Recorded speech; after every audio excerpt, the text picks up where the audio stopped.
So my goal today for our homily is going to be very straightforward. I just want to give you a little bit of context to what Jesus was talking about with respect to being the Good Shepherd.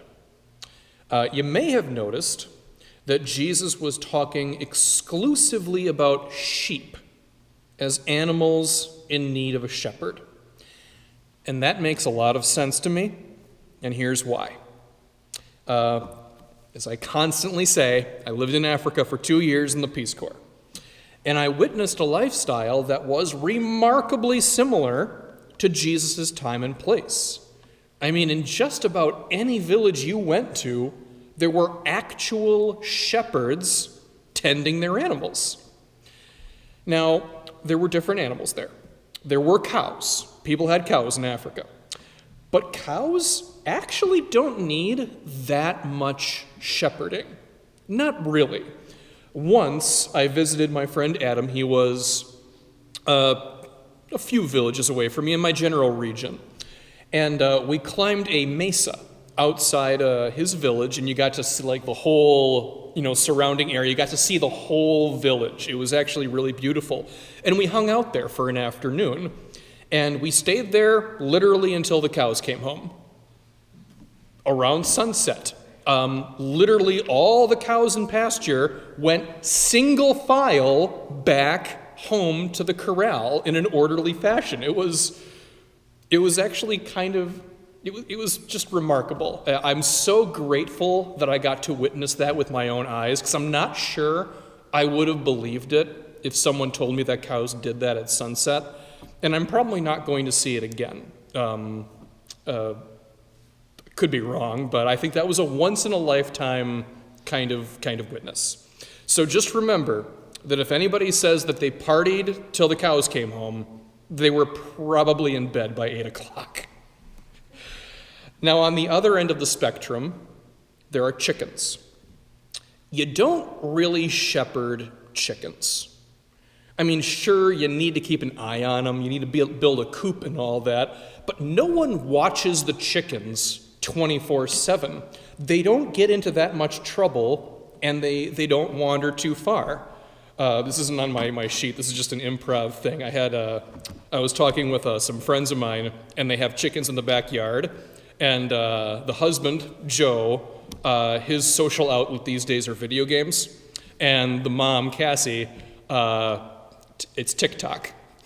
And Joe was on the phone with his friends, and he said, "Yeah, my wife just walked into the house with a live chicken, and I don't think she's going to cook it." I should probably check her TikTok feed, and she did like a chicken partying video on TikTok. My point being, chickens are easy to raise. You can use them as props if you want to, and they won't give you any trouble. Back in Africa, my neighbor had chickens. He had a coop for his chickens, and it was completely without a gate or an enclosure of any kind. Like chicken wire and all that. He didn't have a scrap of that. It was basically a doghouse for chickens. The chickens were perfectly free to leave and never come back. But they don't really do that. That's not how chickens act. But sheep and goats are tougher. They're curious enough to explore and wander around, but they're not always smart enough to get themselves out of trouble.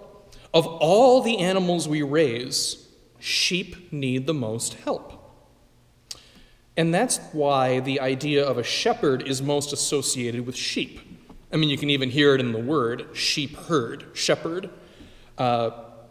Jesus' listeners knew all of this. When Jesus says that he is the good shepherd and his sheep hear his voice, he's addressing a very notable quality of humanity. We're not like cows who stick together and reliably come home when it's time.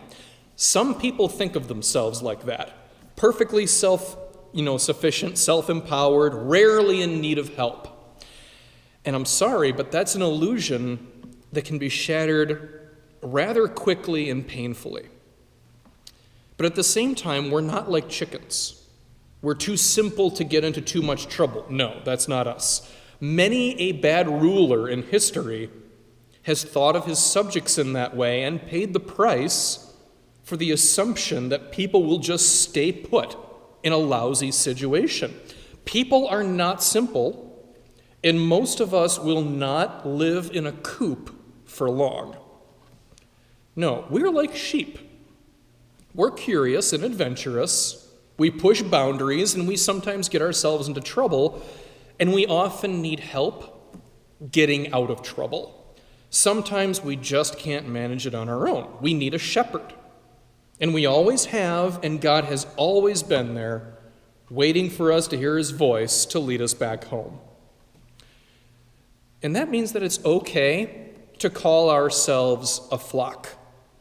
Sometimes people are compared to sheep as an insult.